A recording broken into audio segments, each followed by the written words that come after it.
Топ 10 бъдещи ретро класики. Номер 10. Volkswagen Golf 7R. Golf R от седмо поколение е последният момент, в който народната кола беше и истински вълк в овча кожа.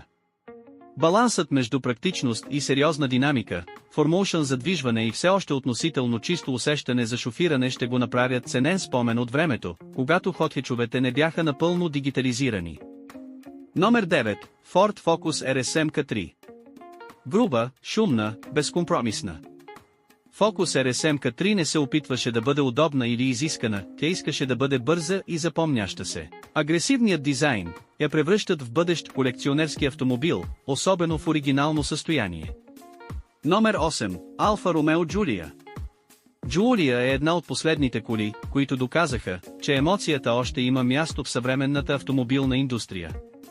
Тя не е перфектна, не е стерилна и точно това е магията й, италиански дизайн, харизматичен двигател и усещане за жива машина, това са качествата, които времето ще оценява все повече. Номер 7. Mazda MX-5. MX-5 винаги е била философия, не просто модел. НД поколението е кулминацията на тази идея в лекота, простота и абсолютен фокус върху удоволствието от шофирането. Свят, който върви към тежки електрически автомобили, тази малка, аналогова радост ще изглежда като реликва от по-чисто време. Номер 6. Mercedes AMG C63 атмосферен V8. Последният компактен AMG с атмосферен V8. Само това изречение е достатъчно. C63 е брутален, шумен и напълно непримерен за днешните екологични стандарти, именно за това ще бъде обожаван. Този автомобил ще остане като символ на лудите години на AMG. Номер 5. BMW M2 първо поколение. BMW M2 е духовният наследник на старите модели. Компактен, мускулест, с задно предаване и възможност за ръчна скоростна кутия. Това е кола, която не се опитва да бъде всичко за всички, тя е направена за хора, които обичат да карат, а не просто да пътуват. Номер 4. Audi RS6 C7. RS6 C7 е върхът на идеята за суперкомби. Абсурдно бърз, практичен и дискретно агресивен. V8 двигателят, класическият Quattro и неподражаемото присъствие ще го превърнат в легенда, особено след като подобни автомобили изчезват от пазара. Номер 3. Porsche 911. Моделът 997 е перфектният баланс между старото и новото. Атмосферни двигатели, класически пропорции и достатъчно модерни технологии, за да бъде използваем и днес.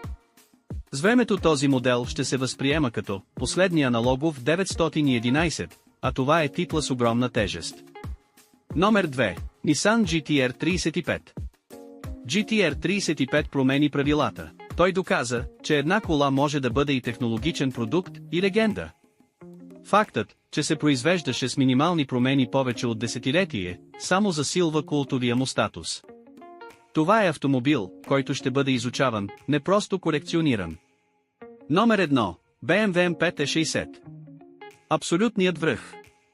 V10 атмосферен двигател в семейен седан идея, която днес звучи почти налудничаво. E60 M5 е символ на епоха, в която инженерите имаха последната дума. Шумът, оборотите, характерът, това не е просто кола, това е преживяване. В бъдеще тя ще бъде мит. Общото между тези автомобили не е мощността или цената им, а времето, в което са създадени.